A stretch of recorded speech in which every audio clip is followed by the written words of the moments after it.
కోటికి పైగా మొక్కలు నాటి ఇంటి పేరునే వనజీవిగా మార్చుకున్న పద్మశ్రీ దరిపల్లి రామయ్య జీవిత చరిత్ర వెండితెరపై రానుంది. ప్రముఖ సినీ నటుడు బ్రహ్మాజీ రామయ్య పాత్రలో నటిస్తుండగా వేముగంటి దర్శకత్వం వహిస్తున్నారు. వనజీవి చిత్ర షూటింగ్ ఖమ్మంలో లాంఛనంగా ప్రారంభమైంది. కోటికి పైగా మొక్కలు నాటి సరికొత్త చరిత్ర సృష్టించిన ఖమ్మం జిల్లా ముద్దుబిడ్డ దరిపల్లి రామయ్య జీవితం త్వరలోనే వెండితెరపై ఆవిష్కృతం కాబోతుంది. జీవితమంతా మొక్కలు నాటి వాటిని భావితరాలకు అందించడమే లక్ష్యంగా రామయ్య పనిచేశారు. తన ఇంటి పేరునే వనజీవిగా మార్చుకుని ప్రత్యేక గుర్తింపు సాధించారు. ఆయన జీవిత చరిత్రను దర్శకుడు వేముగంటి తెరకెక్కిస్తున్నారు. వృక్షో రక్షతి రక్షితః ట్యాగ్ లైన్ తో ఈ చిత్రం రూపుదిద్దుకుంటోంది. ప్రముఖ నటుడు బ్రహ్మాజీ రామయ్య పాత్రలో నటిస్తున్నారు. ఖమ్మం జిల్లా బల్లేపల్లిలో వనజీవి రామయ్య సినిమా చిత్రీకరణ శుక్రవారం లాంఛనంగా ప్రారంభించారు. వనజీవిగా బ్రహ్మాజీ మొక్కను నాటి నీళ్లు పోసే దృశ్యాన్ని తొలి షాట్ గా చిత్రీకరించారు. సినీ నటి నాగరాణి వనజీవి సతీమణి జానకమ్మ పాత్రలో నటిస్తున్నారు. ఖమ్మం నగర మేయర్ పునుకొల్లు నీరజ, జిల్లా అటవీ అధికారి సిద్ధార్థ్ విక్రమ్ సింగ్ తొలి క్లాప్ కొట్టారు.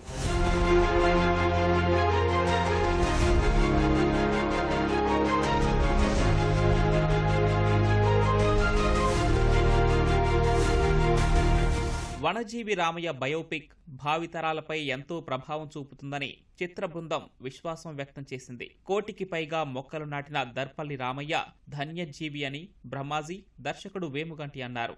వనజీవి చరిత్రను కళ్లకు కట్టేలా తెరకెక్కిస్తామని తెలిపారు. ఒక మనిషి సర్వస్వం మొత్తం మొక్కలు అనుకుని ఉండడం అనేది ఇంపాసిబుల్. యాక్చువల్ గా కొంతకాలం చేస్తాం, తర్వాత నెమ్మదిగా అది సంపాదనలు పడిపోయి మన ప్యాషన్లు కొన్ని మంచి కార్యక్రమాలు లైఫ్ లాంగ్ చేయలేం. అటువంటిది మొత్తం లైఫే దారిపోస్తాడు ఆయన. ఆయనకి పద్మశ్రీ రావడం అనేది చాలా అద్భుతమైన విషయం. చాలా ఏళ్ళ నుంచి చాలా సినిమాలు చేస్తున్నాను, డబ్బులు సంపాదించుకుంటాం, but what we are giving back to society. నా తరపున నేను ఏమిస్తున్నాను అన్నది ఇలాంటి సినిమా చేయడం వల్ల. ఇప్పుడు ఆ క్యారెక్టర్ చదివిన తర్వాత, ఆ క్యారెక్టర్ లో వచ్చిన తర్వాత ఇక్కడే ఉండి మొక్కలు నాటేస్తానేమో అని భయంగా ఉంది నాకు.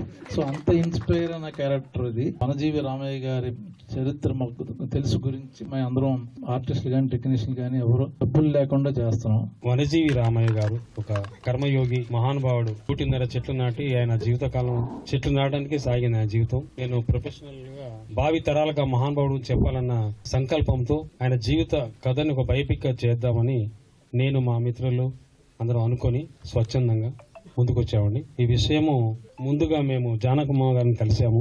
రామయ్య గారి మీద బయోపిక్ చేస్తామమ్మా, మీ సహకారం మీ ఆశీస్సులు కావాలంటే ఆమె తప్పకుండా చేయండి సార్ అని ఆమె బ్లెస్సింగ్స్ ఇచ్చారు. ఈ సందర్భంగా ఈ రోజు ముహూర్తం సాటి బల్లేపల్లి నేచర్ గారు మొదలు పెట్టామండి. వనజీవి రామయ్య గారు ప్రకృతి బాంధవుడు. ఆయనకి కుటుంబం కన్నా కూడా మొక్కలంటే చాలా ప్రేమగా, ఎప్పుడు మొక్కలతోటే మాట్లాడటం కూడా మొక్కలతోనే మాట్లాడేవాడు. ఇంటికి వచ్చిన వాళ్ళకి ప్రతి ఒక్కరికి మొక్క ఇచ్చి పంపించడం జరిగేది. పర్యావరణాన్ని పరిరక్షించడమే కాకుండా ప్రజల్ని రక్షించుతున్న మహానుభావుడు. చనిపోయే వరకు కూడా మొక్క నాటుతూనే ఉన్నాడు. చనిపోయిన తర్వాత కూడా మనందరి మనసుల్లో అలా చిరస్థాయిగా నిలిచిపోవాలి ఆయన. కాబట్టి మనందరం కూడా ఈ పిక్చర్ ని అందరూ ఆదరించుదాం. మొక్కలు నాటే యజ్ఞంలో సరికొత్త చరిత్ర సృష్టించి పద్మశ్రీ పురస్కారం అందుకున్న వనజీవి రామయ్య జీవిత చరిత్ర వెండి తెరపైకి ఎక్కటం పట్ల ఖమ్మం జిల్లా ప్రజలు హర్షాతిరేకాలు వ్యక్తం చేస్తున్నారు.